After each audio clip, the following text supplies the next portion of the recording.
Hello guys, मैं हूं नीतीश। मैंने आज आपके लिए केमिस्ट्री का ट्रिकली फार्मूला लेकर आ गया हूं। देखिए, इससे पहले मैं अपने यूट्यूब चैनल पर कुछ केमिस्ट्री का फार्मूला दिया था जो कि बहुत अच्छा रहा। चलिए आज और भी देखिए, और सारे भी ट्रिकली फार्मूले हैं, बहुत सारे ट्रिकली फार्मूले हैं, ठीक है, केमिस्ट्री के, ठीक है, जो आप लोग देखिए ध्यान से और याद कीजिए, ठीक है। जितना भी मैं वीडियो डालूंगा सब कितना होगा, सब ट्रिकली वीडियो होगा, ठीक है, सब ट्रिकली वीडियो होगा। जो भी मतलब समझाया जो उसको आप ध्यान से देखिए और वीडियो को अंत तक देखिए, ठीक है। वीडियो को अंत तक देखिएगा, आपको अच्छा से समझ में आएगा, ठीक है, अच्छा समझ में आएगा और आप ज्यादा से ज्यादा क्वेश्चन का मतलब सोल्यूशन कर सकते हैं एग्जाम में, ठीक है। इसके लिए चलिए हम बढ़ते हैं क्वेश्चन की ओर और आज देखते हैं कि मेरा फर्स्ट क्वेश्चन क्या कहता है, ठीक है। देखिए हम बढ़ते हैं क्वेश्चन की ओर। देखिए मेरा फर्स्ट क्वेश्चन क्या कहता है मेरा फर्स्ट क्वेश्चन। इससे पहले हम लेकिन अपने YouTube channel Nitish maths classes पर इससे पहले हम 3 फार्मूला और अपलोड कर दिए, ठीक है, 3 फार्मूला और अपलोड कर दिए हैं। जिससे और देखिए कि ये चौथा फार्मूला है, किसका, केमिस्ट्री का चौथा फार्मूला है, ठीक है, जो कितना होगा, ट्रिकली फार्मूलाज होंगे, ठीक है, जितना भी फार्मूला होंगे सब क्या होंगे, ट्रिकली होंगे। चलिए हम देखते हैं क्वेश्चन मेरा क्या कहता है।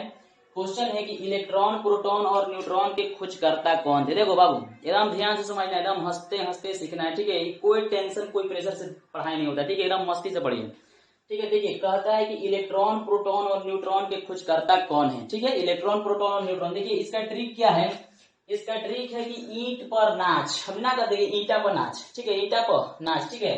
तो ईंट पर नाच के मतलब क्या होता है, ईंट पर नाच, ईंट पर नाच। अब देखिए कि इससे फॉर्मूला क्या बनेगा। देखिए सबसे पहला फॉर्मूला क्या है, ई, पहला फॉर्मूला क्या है, ई। तो ई देखिए, तो ई से होता है कुछ भाई, तो ई से हो गया बाबू इलेक्ट्रॉन। ई से क्या मेरा बनता है, इलेक्ट्रॉन। ई से बना कुछ इलेक्ट्रॉन,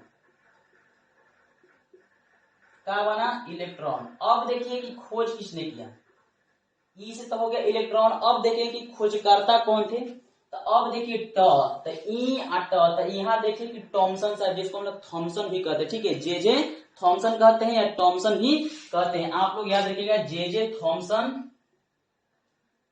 जे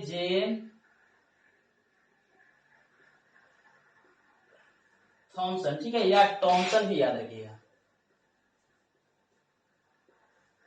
जे थॉमसन या थॉमसन भी, इनका मतलब कहीं कहीं भी नाम थॉमसन भी मिलता है, ठीक है, याद रखिएगा। पहला फॉर्मूला क्या कहता है कि ई से हो गया इलेक्ट्रॉन, इलेक्ट्रॉन के खोज किसने किया, जे थॉमसन। क्या देखिए फॉर्मूला में क्या है, ई या ट, तो ईंट से हो गया कोई चीज, ई से हो गया इलेक्ट्रॉन, तो से क्या होगा, थॉमसन या जे थॉमसन, ठीक है। अब देखिए प्रोटॉन, तो पी से हो गया प्रोटॉन। अब देखिए यहाँ लिख लेते हैं कि प्रोटॉन, चलिए प्रोटॉन। अब चलिए देखते हैं कि प्रोटॉन, तब र हो गया, तो र से क्या होते हैं, रदरफोर्ड,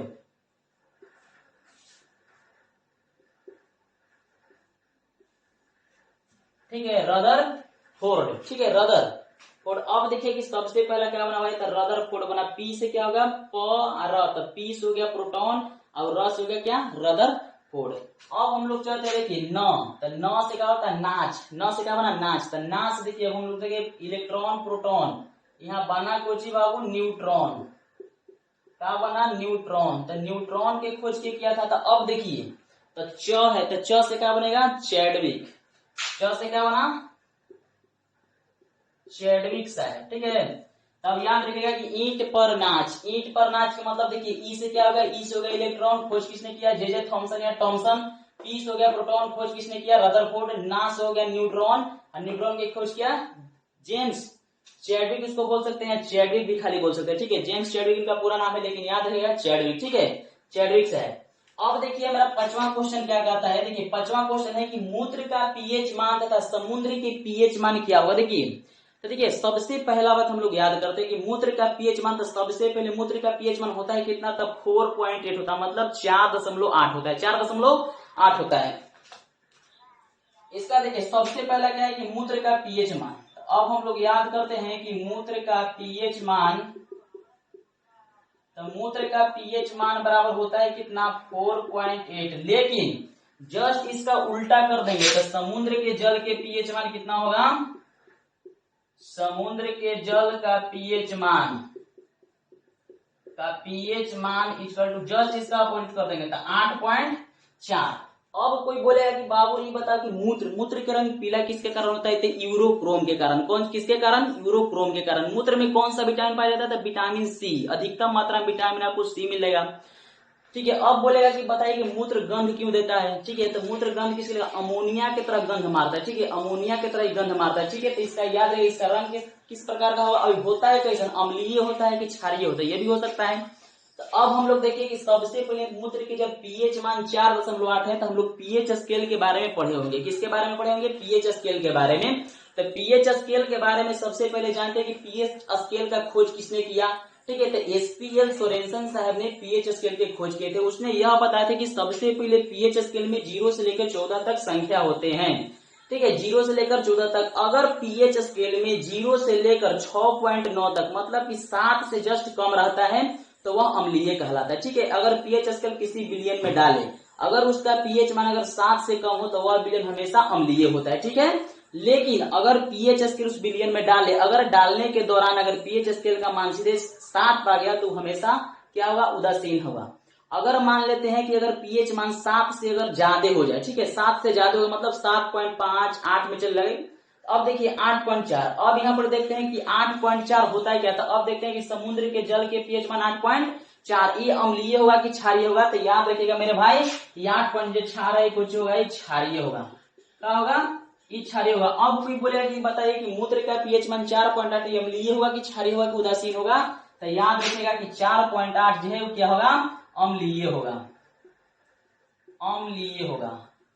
ठीक है, पीएच स्केल के अनुसार। ठीक है, पीएच स्केल के अनुसार हम लोग पढ़ते हैं कि एसपीएल सोरेनसन साहब यही बात कहे थे कि अगर पीएच स्केल पर मान 0 से लेकर 6.9 मतलब 7 से कम हो तो वह पीएच मान हमेशा अम्लीय कहलाता है, लेकिन 7 हो तो वह हमेशा उदासीन कहलाता है, लेकिन 7 से अधिक हो तो वह हमेशा क्या कहलाता है, क्षारीय कहलाता है। इसीलिए समुद्र के जल के पीएच मान 8.4 होता है, इसीलिए इसका मान क्या होगा, क्षारीय होगा, यह है। लेकिन अगर मूत्र का पीएच मान बोले तो हमेशा कितना होगा, अम्लीय होगा। चलिए अब हम लोग बढ़ते हैं क्वेश्चन अगला। देखिए 6 क्वेश्चन क्या कहता है, 6 मेरा क्वेश्चन है कि पीतल किसका किसका मिश्र धातु होता है। पीतल, पीतल याद रखिएगा, पीतल तो पीतल से हो गया पिताजी, पिताजी से याद रखेंगे। पीतल किसका किसका मिश्र धातु है, पीतल किसका मिश्र धातु है, तो याद रखेंगे ट्रिक मेरा क्या है, पिताजी, ट्रिक क्या है, पिताजी।